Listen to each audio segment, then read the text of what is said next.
Merry Christmas and happy holidays to each and every one of you. My name is John Martin, and for the next hour, we're going to be highlighting some of the stories from our Three in Your Town franchise that highlight the people, the places, and the history that make this area so unique and so special. This first story is about a man named Corky Coker and his massive collection of cars on Chattanooga's south side at Honest Charlie's. More specifically, we're going to be talking about the Nyberg. The Nyberg was actually produced right here in Chattanooga in the early 1900s. More than a century before Volkswagen rolled its first Passat off the line, a different car manufacturer called Chattanooga home. Well, Henry Nyberg made cars first in Anderson, Indiana. He came to the United States through Canada from Sweden. Then he moved to Chattanooga because he needed to diversify his manufacturing base so that he could supply all the southern United States with this mass-produced car. During the Reconstruction years, thousands of Northerners flocked to the South to strike it rich. Well, you know, Chattanooga is very uniquely placed. Today, we're within a day's drive of 3/4 of the population of America. So it's a hub for transportation, for trucking, and it was back then for railroads, for the river, etc. So it was the great place for an industrial revolution. There's foundries in Chattanooga. You know, there was that little period in the 50s and 60s that we were pretty dirty. It's because we made a lot of stuff here. The original Nyberg Auto Factory was located near the intersection of Dodds Avenue and East Main Street. Nyberg produced hundreds of vehicles here between 1912 and 1914. This is a 1912 Nyberg Roadster. That means it's a two-place convertible car. It's a 38 horsepower, has that Rutenberg motor. It has 27-inch diameter wheels, Timken bearings, just a wonderful, wonderful car. It'll burn the roads up at about 45 miles an hour. Corky Coker is proud to show off his collection of vehicles at the Coker Museum at Honest Charlie's. From the Nybergs and the turn-of-the-century Indian motorcycles to his Ferrari and a couple of airplanes, you really grasp the evolution of transportation. In the early days of motoring, when you came to a crossroads, there were some regulations that the driver had to get out and he had to wave a flag and holler at the horses, please, you know, automobile coming through. Yeah. Well, but then the motor industry tried to shame people by calling them jaywalkers, and that was almost like calling somebody a hillbilly because you weren't as. I'm proud of that. I'm not saying it's a bad thing. You can call me a hillbilly. I'm okay with it. But I'm just saying that they almost had to shame people to move to the sidewalk, to move for the automobile, and of course now. The Roadster was built for cruising. Its cousin, though, it was built for exhilaration. Nyberg made a race car because they did catch the whole spirit of race on Sunday, sell on Monday, because it was a way to develop a car that goes better, faster, more efficient. And, you know, in 1913, they raced it Indianapolis 500. It'll do 100 miles an hour. Really? Yes, sir. Do you still take it about that fast around the streets of Chattanooga? Why don't you and I find out? I think, okay. I mean, I don't see seatbelts, but you're a professional. These cars, these moving bits of history, are a reminder of Chattanooga's past. Though short-lived, the manufacturing of these vehicles helped bridge Chattanooga from a battle-worn city to a major economic driver in the South. It's one of those factors. You know, it takes all kinds of things to make things happen and to make Chattanooga the dynamo of Dixie. An absolute must check out again, Honest Charlie's on Chattanooga's south side. Well worth your time. All right, this next story, we're going to take a little bit of a road trip up to the Ocoee, where a man named Casper Cox spends the summer snorkeling the Conasauga. You're in the Conasauga River, right on the border of Georgia and Tennessee. This water's going to Alabama. For 93 miles, this beautiful river rambles through Georgia and parts of Tennessee. But this location in Ocoee is notable for something not often thought about in a landlocked state: snorkeling. I don't hardly think there's a better summertime activity than getting out and snorkeling. You know, the woods are hot and sweltery, and this is like liquid air conditioning being out here. It's refreshing, it's fun to do, and gosh, ever since we were little kids, man, the best place to go is down to the swimming hole. And then to see all the creatures that live within here, it makes it pretty special. They say seeing is believing, so I guess I gotta see it for myself. I'm gonna snorkel in the Cherokee National Forest. A few steps into the snorkeling hole will remind you of how chilly mountain waters can be, but then you enter this world of beauty, all of your concerns simply wash away.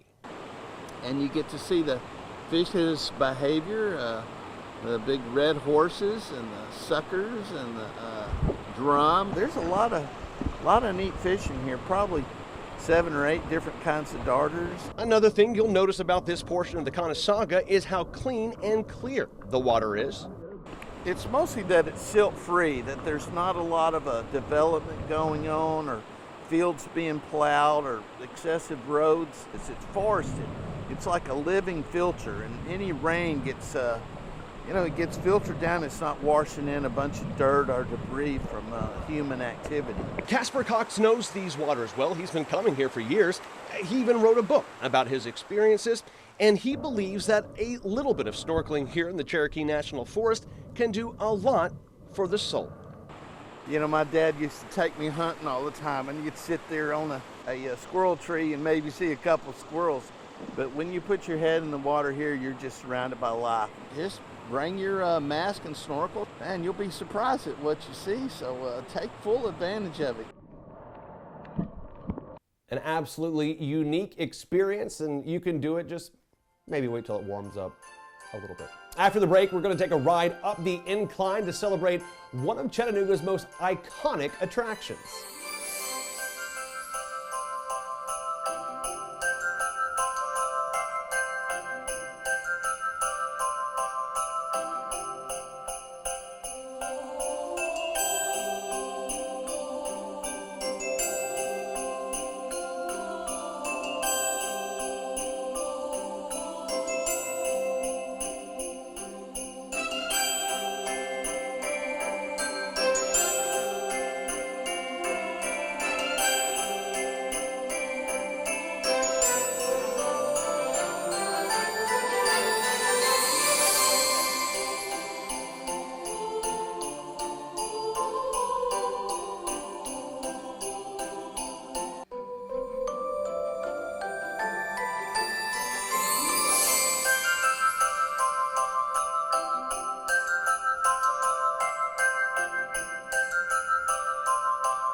St. Elmo, Chattanooga's original neighborhood, has so many wonderful things to explore.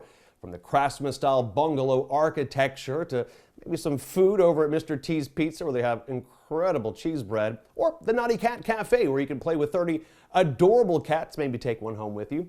But of course, the main attraction in St. Elmo is the iconic Lookout Mountain Incline. Earlier this year, we had a chance to check out the new cars, and we take you along with us.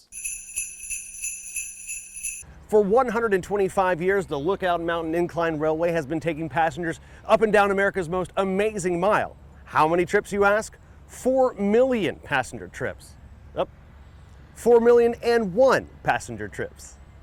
I believe it's a number of things that people enjoy about riding the incline. I believe it's the history part of it because it's been here for so long.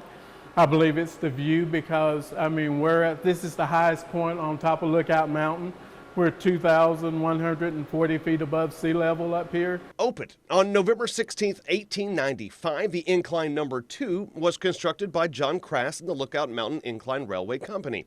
Using pickaxes and dynamite, the track was built on a 72.7% grade. The cars originally operated on coal-burning steam engines, which were upgraded in 1911 after a fire in the engine room. The incline cars used to carry coal up here to the top of the mountain, and they used to shovel coal up here to actually power the incline. Now, 2 120 horsepower Westinghouse motors control the lift. Other than that, it's really still a traditional operation. Each arrival and departure up and down the mountain is a true team effort. The operator in the wheelhouse he controls the movement of the cars. We have conductors on the car, so that way if the cars need to be stopped or whatever, the conductors can radio up to him and let him know that he needs to stop the car. The cars, however, have evolved over time. The latest installment was introduced in the spring of 2020. People always say from the top of the incline you get a panoramic view. We wanted to make sure that we tried to capture that panoramic view with the build of the new cars. The new cars have bigger windows on the top in the roof line. Also on the sides we have bigger windows, so that way you can catch the view of the Chattanooga Valley. These new cars, built on an 18-degree angle, are now ADA compliant as well, welcoming all visitors from near and far to experience one of this region's most historic and beautiful attractions. Coming up after the break, we're going to talk about how the Hamilton County Parks Department has a tie to World War I, and also go glamping in a pretty unusual location. That's coming up after the break.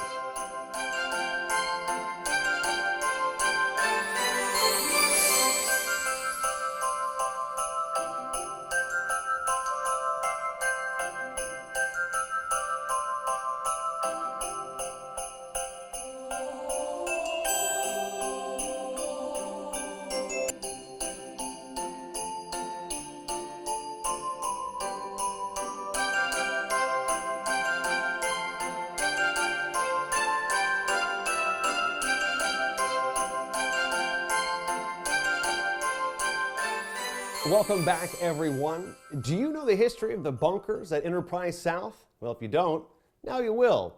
Here's my man Tom Lamb to explain.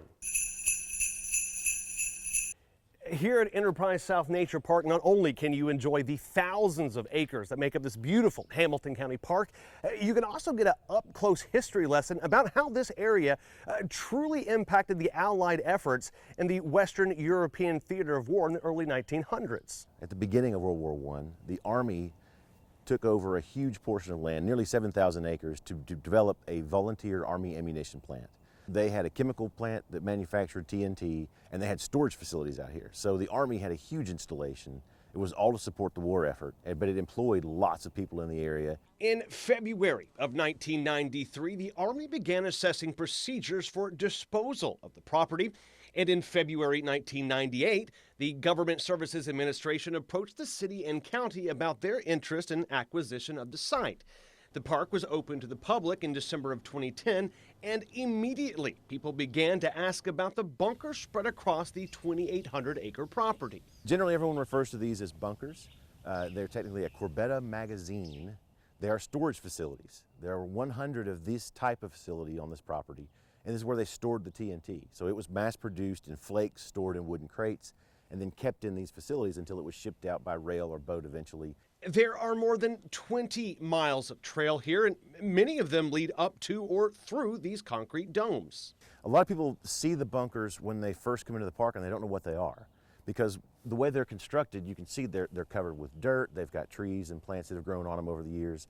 So if you flew over in wartime, you wouldn't know that there was anything here.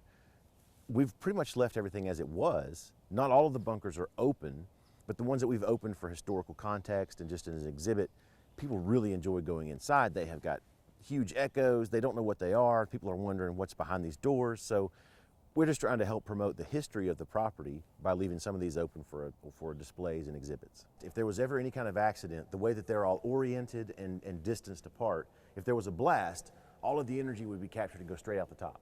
So what we did in this bunker is we took those large steel doors off, opened up the entryway, punched a hole in the back and secured the area. It's a 44-foot diameter floor with an arched dome roof. It's fantastic for echo. It's just one more of the many reasons to spend some quality time in Hamilton County's greatest investment. You can drive just a few minutes from downtown, go past thriving industry, and then suddenly you're surrounded by nothing but trees and forest and birds chirping and squirrels running. this is a fantastic place for people to come. They can learn a little bit about the history of the area, what is there to offer, and then just enjoy yourself getting out in the property. Waking up in a shipping container sounds like the beginning of a mafia movie, or maybe the end. But up on Lookout Mountain, people are actually paying to do so. The view, much better. Check this out. What if I were to tell you that if you wanted to wake up to a view like this, all you would have to do is book an overnight stay in a shipping container? We're up here in Rising Fawn, Georgia, Dade County. This here is On the Rocks. This is short-term vacation rentals. One of Lookout Mountain's most unique overnight experiences involves you in a tiny home container, some 1,900 feet in elevation on the side of a cliff. Oddly enough, for this area, the container aspect is more unusual than the precarious perch. It's certainly not an everyday building material. Well, I started, I guess the first thing I did was ordered model shipping containers, just like railroad toys. And I have them on my desk at the office, and I just kind of move them around and play with them and until I get a design I like, and then I draw it out on graph paper, and then we start cutting. Both buildings are full of the necessities: power, water, heat, and air. But working in such a finite space, a tremendous amount of effort had to go into the design. Before we ever put walls up, we're taping the furniture on the floor, getting the measurements. We have to know what furniture we're using before we ever start with the layout. Michael had the what, now he needed the where. And there was no second guessing this parcel of land when it became available. A unique view that complemented the unique accommodations. I just couldn't get over the view, and you know, every time I come up here, it's a different view. The sun setting a different way through the clouds, or the fog's rolling in, or there's a rainstorm over here and sunshine over here. It's just always phenomenal. 30 minutes from Chattanooga, 30 minutes from Cloudland Canyon, miles away from ordinary. We just tried to create an experience to where somebody can get away and just forget about it all. You know, there's no cable, no internet, no TVs. You come up here to relax and unwind. After the break, on this special edition of 3 in Your Town, we're going to tell you the story about a man named Jay and his undying love for his wife. Stick around.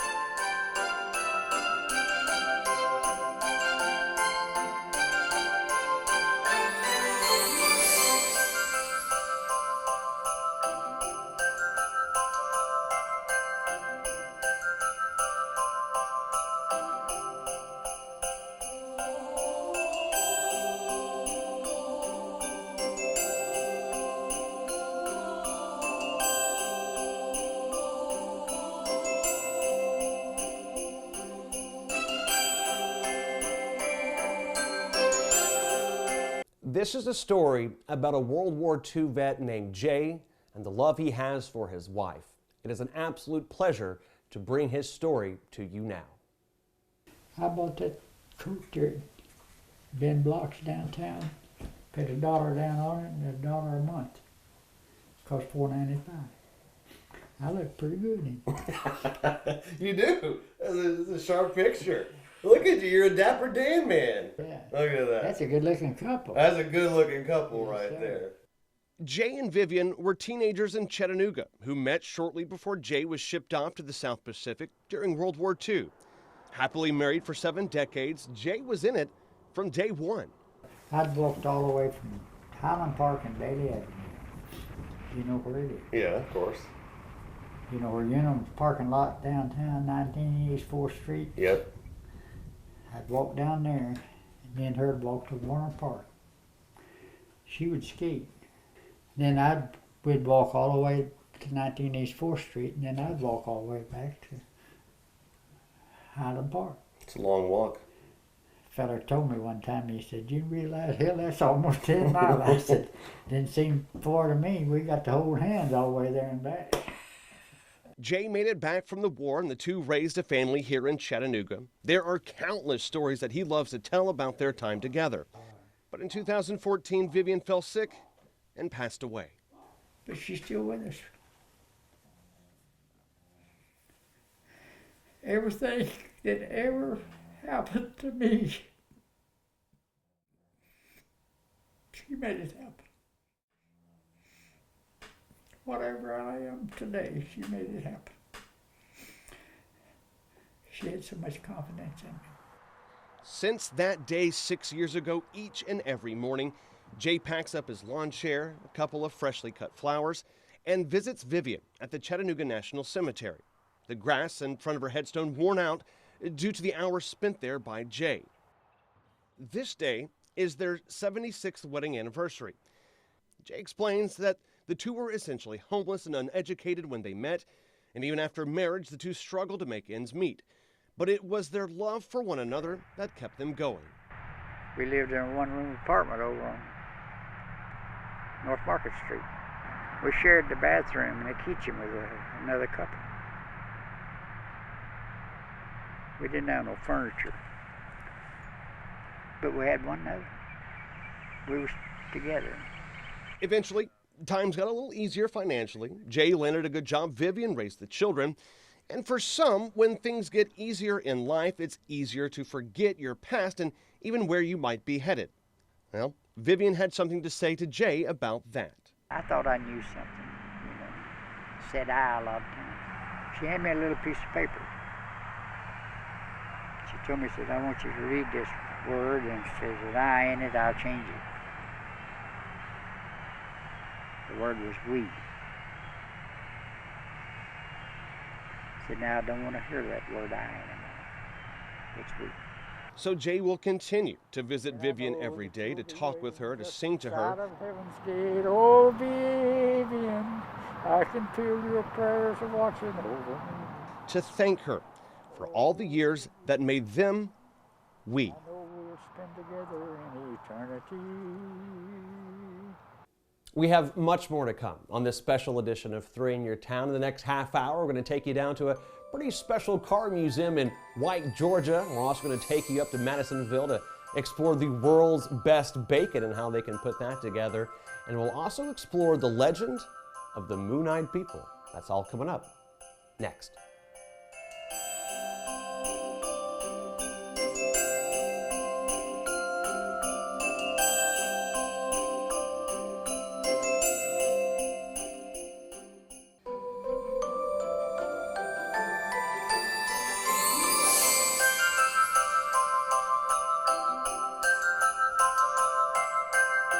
Welcome back, everyone. Merry Christmas and Happy Holidays. My name is John Martin, and we are spending this hour bringing you some of the stories that we've been able to tell you from our Three in Your Town franchise. Some pretty unique places, people, and history that make this area so special.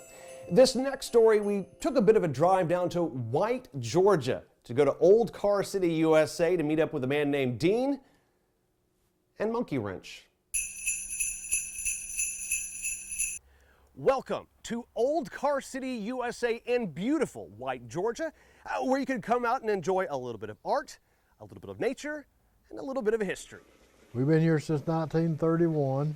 My mother and daddy put up a store right across the road, and then we got in the junk business later, selling parts. Depression time, another dime a day, mounted up. And so in the 70s, they quit selling parts but still had some old cars. So I came in here and I opened it back up. Dean sold parts off these cars until about 2010 when he realized he had perhaps unknowingly created a museum, a very unique museum, a very large museum. Here about a year ago, a lady came in, she says, I'm going to take a break. I've already been 6 miles, it's going to be over 7 time I get out there and do the rest. So it's over 7 miles of trails. People started coming to North Georgia to admire this 4,000 plus car collection. For some, it was for oddity's sake. For others, a bit of nostalgia. People comes in here that they see the car they got married in. And the kids come here because they probably never seen any of the old cars and it's history for them.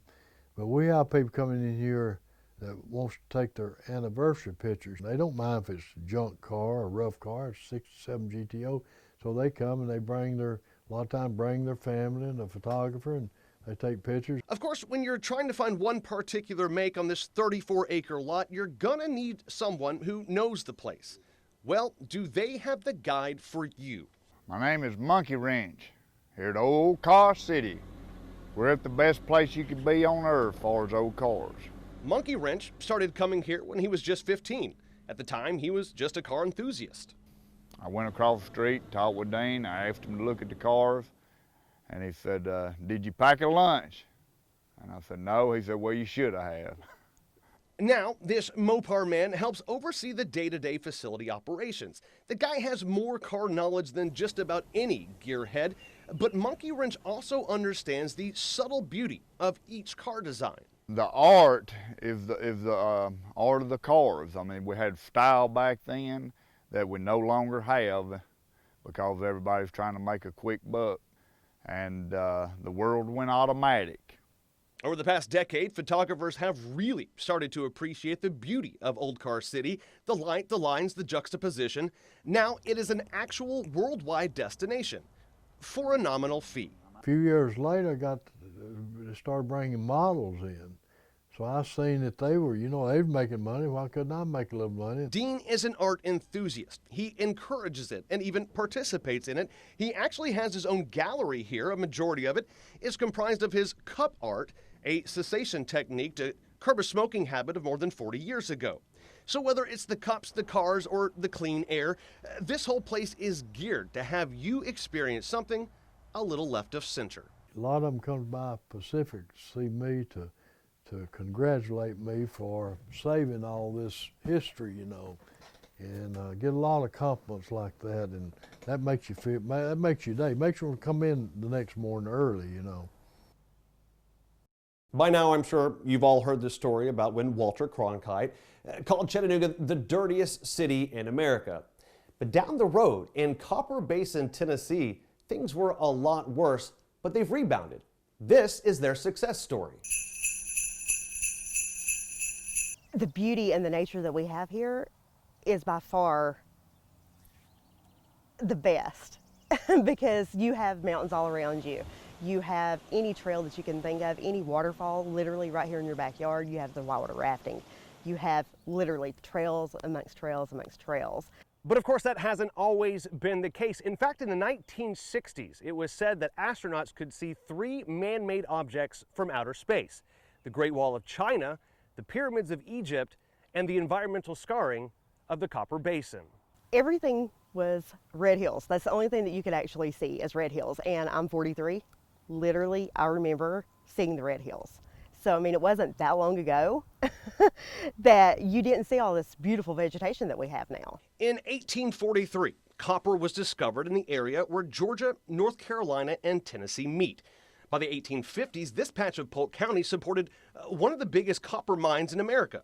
But it wasn't the mining itself that changed the land so much as what they did to the copper ore after they brought it up. By a process known as heap roasting, they burned away the ore's impurities, mostly sulfur, before shipping it out. Over the next few decades, they felled every tree in sight. Worse though, because of that heap roasting, sulfuric smoke hung over the basin like a fog. Almost all of the rain that fell in Polk County was acid rain, and soon the soil was too acidic to grow anything.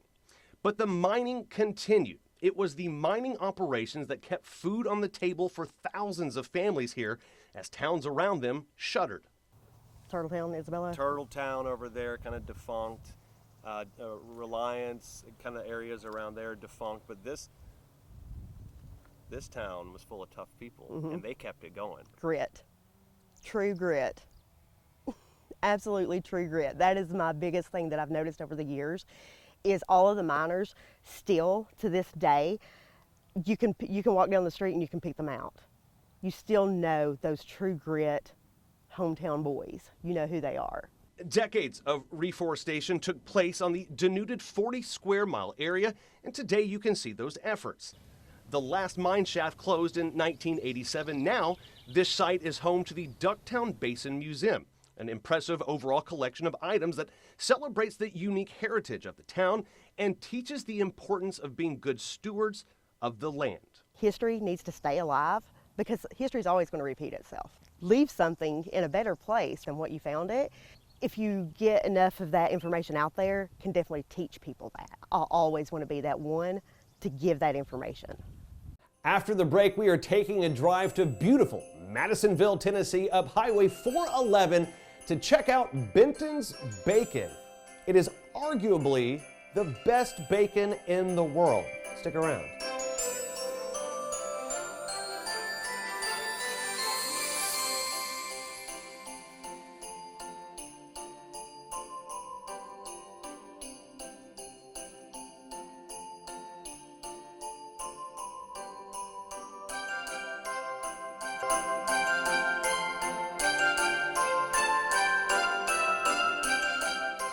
Bacon is, in fact, a love language.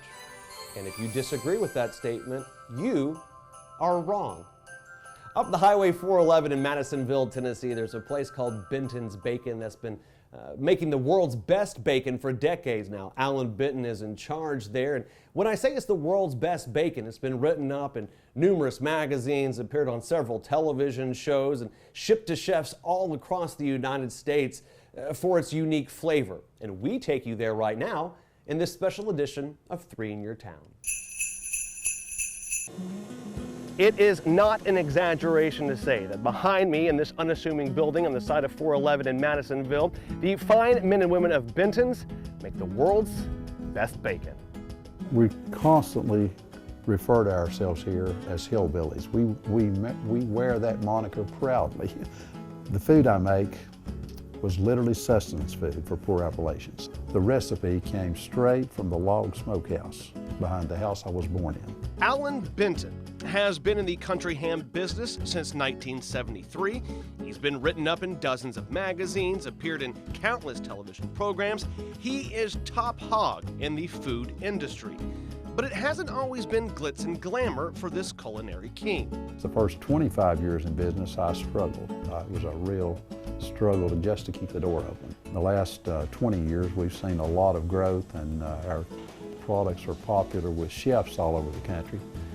And for that, we owe each one of them that uses it a debt of gratitude, because we were literally starving to death until they came on board. His meats have an extremely distinct flavor, not found in your variety supermarket selection. As you can tell, if you've ever had my bacon or my prosciutto, I'm after this big, bold flavor, and people either love it or they don't, but I think a lot of our American palates, especially here in the South, love that rich flavor of pork and salt and smoke. It's not a mystery as to why his meat has a bold, smoky flavor, but there's actually another reason his meat is sought out by industry professionals. My bacon is made only with salt and brown sugar. No nitrates, no nitrites, no words you can't pronounce. It's a very natural product, very intense in flavor, and we're blessed that people like that big, bold flavor that we produce here. Mr. Benton is a humble man, but he is very proud of his product. He's always searching for ways to improve the quality of it without forsaking the methodology in which he got it there. This is a product of 100 years ago, and it's kind of been rediscovered, and people like it, and we proudly wear that hillbilly moniker. People found out that hillbillies have been doing it right for a long time. For a long time. After the break, we tell you the story of the moon-eyed people in North Georgia, and we visit a man named Robbie and his efforts to make the world's best treehouse for his daughter.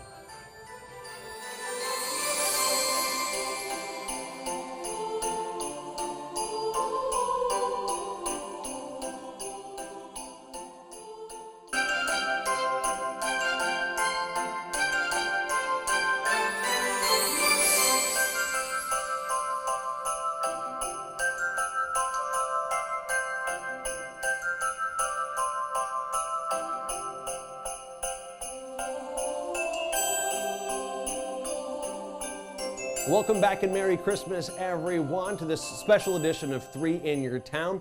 Listen, every time we have the opportunity to highlight one of the state parks in our area, we take it. They are one of the integral things that make this area so special and so unique. So when we heard about the legend of the moon-eyed people at Fort Mountain State Park, we had to go. Fort Mountain State Park in Chatsworth, Georgia is set to have one of the most beautiful views around. Unfortunately, at 2,800 feet, from time to time you find yourself in a cloud, but don't worry while you're waiting for the sun to break through. There are plenty of other things to explore, including the history. That's alone a reason to come here. You can learn about the Cherokee Indians, the CCC, and the legend of the moon-eyed people. A lot of the features were built in the 1930s by the Civilian Conservation Corps. They dammed one of the springs to create a 17-acre lake. They also built some picnic shelters, campsites, cottages. Those campsites still exist today in a different form. Hikers, mountain bikers, and horseback riders will find some of the most beautiful trails in Georgia winding through these hardwood forests. Around every turn, there seems to be some sort of surprising element to enjoy, be it natural or man-made. The Civilian Conservation Corps built a fire tower on the summit in 1935. In 1971, the top of the tower actually burned down, and it kind of remained in that condition until about 2015, when the Department of Natural Resources took on a project to restore the tower. A lot of the trails here seem to have their fair share of rocky terrain, but it is in fact the rocks that gave this place state protection. Fort Mountain State Park was actually designed to preserve this mysterious 855-foot long rock wall. No one knows exactly the reason behind its existence. Some say Native Americans built it for protection against invaders. Others suggest it was some sort of temple or housing for a mysterious group known as the Moon-Eyed People. The legend says that the Moon-Eyed People were fair-skinned, had blonde hair, blue eyes. Some of the accounts say that they couldn't see well during the day, so maybe they're more nocturnal. There are 18th century books written describing these Moon-Eyed People. It was said eventually that the Native Americans forced them either west or underground in various other parts of the Appalachian region. But where did they come from? There's even a legend of a Welsh prince in the 12th century who was said to come up to Mobile, Alabama, and make his way up the Mississippi, and possibly coming into the Appalachian Mountains, and he was never heard from again. But maybe that would connect the Moon-Eyed People to the story, where maybe we call, a European appearance more so than we know the Cherokee or Creek people would appear.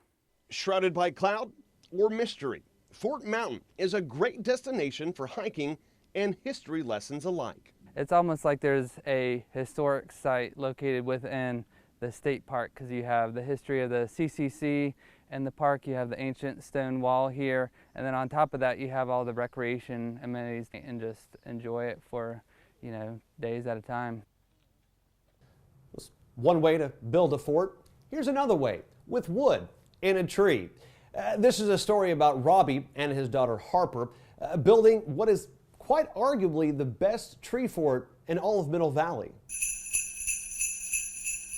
What's happening with your treehouse? Building it. We're building it? Yeah. Why are we building it? Because it needs to be built. Because it needs to be built, that's right. For a month now, Harper's father Robbie and her two grandfathers have been upgrading her playhouse in a big, big way. Nights and weekends during the quarantine seemed like a good time to fill time. Just had a couple sketches I went off of, and some deck building principles, and next thing you know, there's a giant playhouse. It's been more than just an investment of effort and money. This is an investment into the future of this family, as Robbie reflects on what was truly important in his own childhood. I had a treehouse when I was growing up, and my dad built it for me and my sisters, and we had a ball. We'd spend summers all day, every day out playing on it, outside in the woods. So it's just kind of like recreating that for Harper, so she could be outside playing and have something to play on. Now, this is an ever-evolving project. The blueprints have grown, the design now a bit more grand, and the amount of lumber and screws needed, that's more of a fluid count now. More than I want to count. I couldn't start to a few thousand. That stimulus check went real quick. And of course, there are moms and dads watching this and saying, well, that's absolutely wonderful, but not everyone has the means to build something like this. But Robbie reiterates, this has far less to do with building a structure and more to do with building relationships and memories. Thank you. Good job. You can't put a price on it. The good times we're going to have out here, and I've already had out here. She's more than a few times asked if she can help do something. And she's been out here almost every time we're building it, she's out here working with us. And so it's already created memories and something that, you know, we're proud of, and hopefully be something she'll remember long into her adult years. After the break, we take a trip down to beautiful South Pittsburgh, Tennessee to see how they put together the world-famous Lodge cast iron.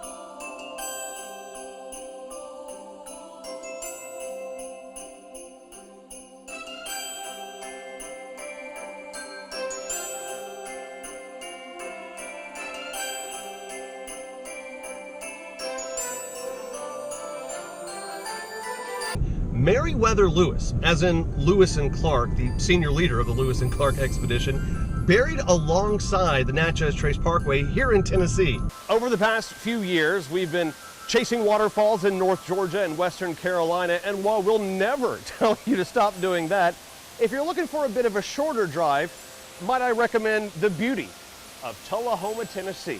Where else would you expect to find the International Towing Museum than the birthplace of the tow truck, Chattanooga, Tennessee?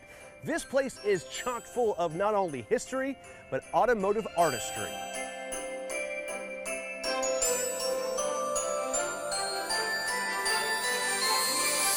Welcome back, everybody. Now let's talk about something that's probably in your kitchen or your grandmother's kitchen. If it's not, it should be. It's Lodge cast iron, the best skillets in America. We had a chance to tour their facilities, and wow, it's like a trip to Mordor almost. Check this out. For 124 years, one name has been synonymous with cast iron skillets. From Gen Zers to their grandmothers, everyone knows it just tastes better coming from the Lodge. And it's all put together right here in South Pittsburgh, Tennessee. We really make the best cast iron in America, but it took a lot of time to get to where we are today. Lodge Cast Iron has been making heirloom quality cookware and accessories since 1896. It's not uncommon to have their product willed down from one generation to the next. That being said, their new product is selling like never before, creating a demand for growth at their South Pittsburgh campus. The Lodge business has grown for, 19 straight years now. And with that, we've needed more and more capacity. So our original facility is about 3 blocks down. It's been renovated 4, 5, 6, 7 times over the course of the years, and we finally outgrew that. So that's up and still running. And the foundry we're going to see today went live in December of 2017. It's a state-of-the-art foundry. Lodge created a comprehensive recycling program and invested in foundry equipment that reduces pollution and minimizes their consumption of electricity. Today, they are part of Tennessee's Green Star Partnership. Good for both business and the environment, it showcases the ability of the company to once again adapt to the times and move forward successfully. Years and years ago, there was a foundry in every town making cast iron skillets. Slowly but surely over time, that industry consolidated. And the one thing that Lodge did, or multiple things Lodge did really well, we continued to make great product. We continued to invest in our equipment and machinery just to stay current, to stay ecologically friendly, and then we invested in our people. And that, says CEO Mike Otterman, is what really keeps Lodge going. The people. Lodge invests in their employees, and in turn, their employees stay invested in the company. We share 10% of all the profits that we make with our employees in profit sharing, and another 10% of profits go to folks' 401ks each and every year. So the shareholders have really shared the success of this business with the people who work here. A recipe for business success that results in an enhanced recipe in your kitchen. Thank you to each and every one of you who spent time watching this and enjoying the stories that help make this area so unique. Again, my name is John Martin. We do this every week in our series, 3 in Your Town. Until next time, Merry Christmas, Happy Holidays, and fingers crossed for 2021.